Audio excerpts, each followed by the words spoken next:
नमस्कार विद्यार्थी मित्रांनो, आज आपण रिझनिंगचे क्वेश्चन बघणार आहोत। तर बघा विद्यार्थी मित्रांनो, पहिलाच क्वेश्चन दिलेला आहे या ठिकाणी 6, 12 आणि 4 आणि नंतर या ठिकाणी प्रश्नचिन्ह दिले। तर हा प्रश्न सॉल्व कसा करायचा, तर बघा विद्यार्थी मित्रांनो, आपण 6 गुणिले जर 2 केलं तर ते 12 येतात, परंतु 4 गुणिले 2 जर केलं तर 4 दुनी 8, तर 8 या ठिकाणी ऑप्शन नाही आहे। मग हे एक्झाम्पल कसं सॉल्व करता येईल बरं?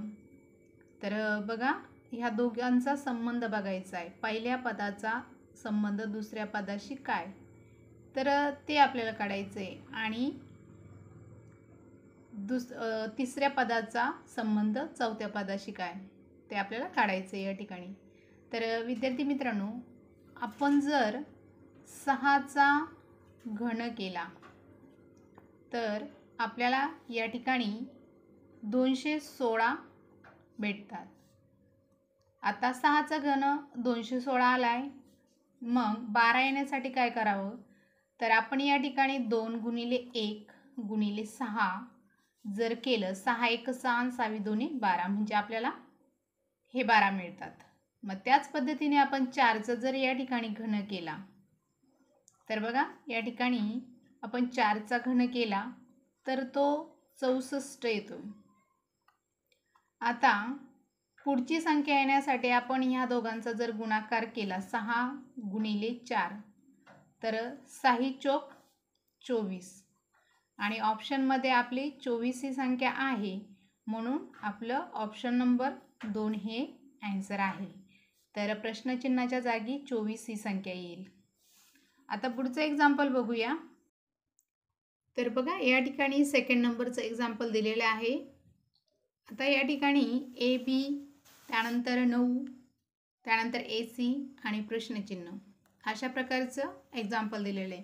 हे एक्झाम्पल कसं सॉल्व करता येईल, तर आपण जर बघितलं, एचा जो नंबर आहे तो 1 आहे आणि बीचा नंबर जो आहे तो 2 आहे। त्यानंतर एचा नंबर या ठिकाणी 1 आहे आणि सीचा number A B C 3 number आहे। आता ए बी 9, म्हणजे या दोन्ही पदाचा संबंध काय ते सगळ्यात पहिलं आपल्याला बघणं गरजेचं आहे। तर विद्यार्थी मित्रांनो, आपण जर या ठिकाणी 1 अधिक जर 2 केलं, 1 अधिक 2 जर केलं तर हे 3 येतात आणि 2 गुणिले 1 जर केलं तर बे 1 बे, म्हणजे 2 येतात।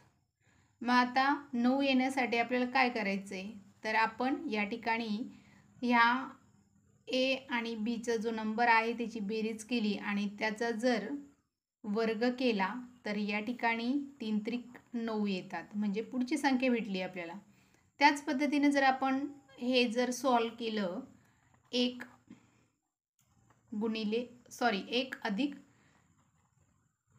3 म्हणजे हे 4 येतं आणि 4चा जर आपण स्क्वेअर केला किंवा वर्ग केला तर 4 चोक 16, 16 या ठिकाणी ऑप्शनमध्ये चेक करायचं आणि तेच आपलं प्रश्नचिन्हाच्या जागी येणारं आन्सर आहे, म्हणजे 16 या ठिकाणी आन्सर येईल। त्यानंतर 3 नंबरचं जे एक्झाम्पल आहे ते बघा कसं सॉल्व करायचे।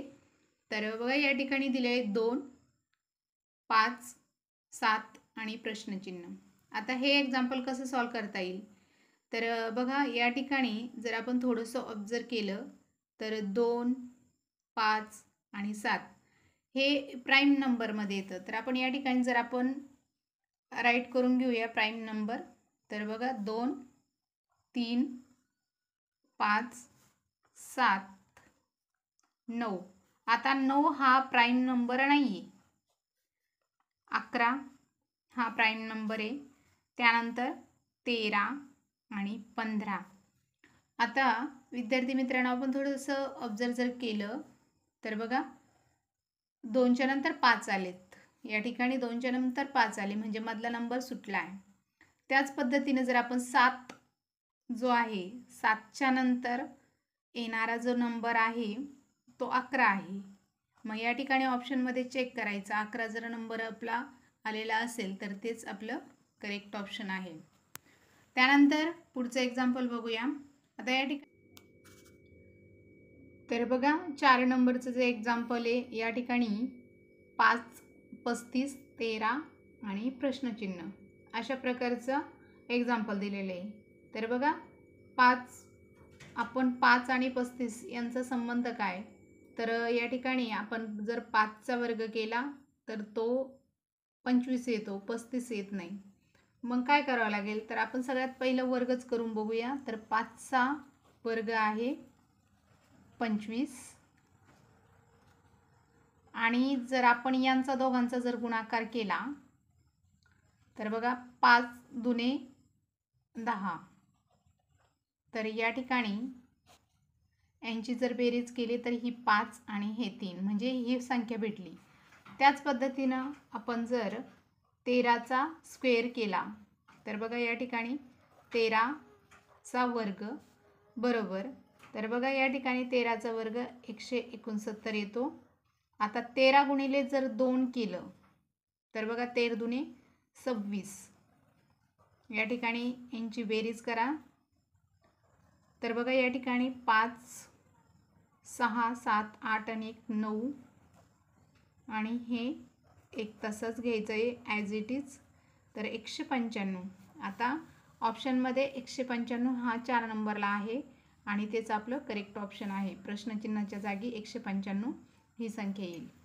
त्यानंतर पुढचं एक्झाम्पल आहे या ठिकाणी बघा 6, 18, 18 आणि प्रश्नचिन्ह अशा प्रकारचं एक्झाम्पल दिलं आहे. या ठिकाणी ऑप्शनसुद्धा दिलेले आहेत.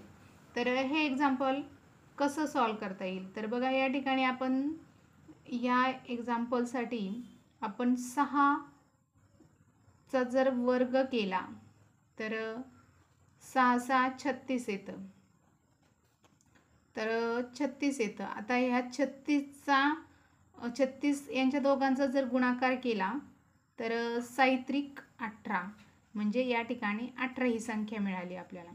आता त्याच पद्धतीने आपण जर 18चा स्क्वेअर केला किंवा वर्ग काढला तर तो येतो 324.